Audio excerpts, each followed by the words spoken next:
ಯುವ ನಿಧಿ ಯೋಜನೆಯ ಮತ್ತೊಂದು ಅಪ್ಡೇಟ್ಗೆ ಎಲ್ಲರಿಗೂ ಸ್ವಾಗತ. ನಾನು ನಿಮ್ಮ ಪ್ರೀತಿಯ ಶಿವು.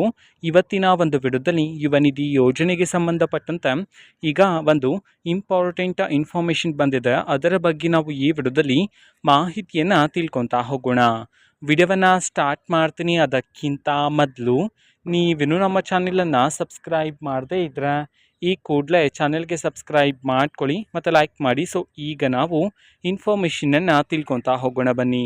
ಸೊ ನೋಡಿ, ಇವತ್ತು ಅಂತಂದರೆ ದಿನಾಂಕ 18/6/2025 ಇವತ್ತು ಯುವ ನಿಧಿ ಯೋಜನೆಯ ಮಾರ್ಚ್ ಮತ್ತು ಏಪ್ರಿಲ್ ತಿಂಗಳ ಹಣಕ್ಕೆ ಸಂಬಂಧಪಟ್ಟಂತೆ ಒಂದು ಇಂಪಾರ್ಟೆಂಟ್ ಇನ್ಫಾರ್ಮೇಷನನ್ನು ತಿಳಿಸಿರ್ತಕ್ಕಂಥದ್ದು. ಸೊ ಇವತ್ತು ಕರ್ನಾಟಕದಲ್ಲಿರ್ತಕ್ಕಂಥ ವಿದ್ಯಾರ್ಥಿಗಳಲ್ಲಿ ಯಾರಿಗಾದರೂ ಇನ್ನೂ ಸಹ ಯುವ ನಿಧಿ ಯೋಜನೆಯ ಮಾರ್ಚ್ ಮತ್ತು ಏಪ್ರಿಲ್ ತಿಂಗಳ ಹಣ ಬಂದಿಲ್ಲ ಅಂತಂದರೆ ಅವರ ಖಾತೆಗೆ ಇವತ್ತು ಮಾರ್ಚ್ ಮತ್ತು ಏಪ್ರಿಲ್ ತಿಂಗಳ ಹಣವನ್ನು ಬಿಡುಗಡೆ ಮಾಡಲಾಗ್ತಿದೆ ಅಂತ ಹೇಳಿ ಈಗ ಇನ್ಫಾರ್ಮೇಷನನ್ನು ತಿಳಿಸಿರ್ತಕ್ಕಂಥದ್ದು ಯುವ ನಿಧಿ ಯೋಜನೆಗೆ ಸಂಬಂಧಪಟ್ಟಂತೆ. ಓಕೆನಾ. ಸೊ ಈಗಾಗಲೇ ಕರ್ನಾಟಕದಲ್ಲಿರ್ತಕ್ಕಂತಹ ವಿದ್ಯಾರ್ಥಿಗಳ ಖಾತೆಗಾದರೆ ಸರ್ಕಾರದ ಕಡೆಯಿಂದ ಬಿಡುಗಡೆ ಮಾಡಲಾಗಿದೆ. ಸೊ ಯಾರಿಗೆ ಇನ್ನೂ ಸಹ ಬಂದಿಲ್ವೋ ಅವರ ಖಾತೆಗೆ ಇವತ್ತು ಬಿಡುಗಡೆ ಮಾಡೋದಕ್ಕೆ ಸಂಬಂಧಪಟ್ಟಂತೆ ಈಗ ಮಾಹಿತಿಯನ್ನು ತಿಳಿಸಿರ್ತಕ್ಕಂಥದ್ದು. ಓಕೆನಾ. ಸೊ ಇದು ಇವತ್ತಿನ ಒಂದು ವಿಡಿಯೋ.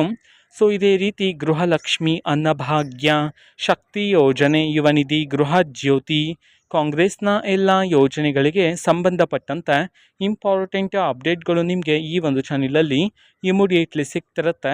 ಅದಕ್ಕೋಸ್ಕರ ನೀವಿನ್ನೂ ನಮ್ಮ ಚಾನಲನ್ನು ಸಬ್ಸ್ಕ್ರೈಬ್ ಮಾಡದೇ ಇದ್ದರೆ ಈ ಕೂಡಲೇ ಸಬ್ಸ್ಕ್ರೈಬ್ ಮಾಡ್ಕೊಳ್ಳಿ. ಸಬ್ಸ್ಕ್ರೈಬ್ ಮಾಡೋದ್ರ ಮುಖಾಂತರ ನಾನು ಯಾವುದೇ ವಿಡಿಯೋ ಹಾಕಿದ ತಕ್ಷಣ ನಿಮಗೆ ನೋಟಿಫಿಕೇಷನ್ ಸಿಗುತ್ತೆ. ಅದರ ಮುಖಾಂತರ ನೀವು ಬೇಗನೆ ವಿಡಿಯೋವನ್ನು ನೋಡ್ಬೋದಾಗಿರುತ್ತೆ ಮತ್ತು ಆ ವಿಡಿಯೋದಲ್ಲಿರುವ ಇನ್ಫಾರ್ಮೇಷನನ್ನು ನೀವು ತಿಳ್ಕೊಬೋದಾಗಿರುತ್ತೆ. ಮತ್ತು ಈಗ ನಾವು ಫೇಸ್ಬುಕ್ನಲ್ಲೂ ಈಗ ವಿಡಿಯೋಸ್ಗಳನ್ನು ಅಪ್ಲೋಡ್ ಮಾಡ್ತಿದ್ದೀವಿ. ಫೇಸ್ಬುಕ್ ಚಾನಲ್ ಲಿಂಕನ್ನು ಡಿಸ್ಕ್ರಿಪ್ಷನ್ ಬಾಕ್ಸಲ್ಲಿ ಕೊಟ್ಟಿರ್ತೇನೆ. ಕ್ಲಿಕ್ ಮಾಡಿಬಿಟ್ಟು ಫಾಲೋ ಮಾಡಿ. ಓಕೆನಾ. So thank you, bye.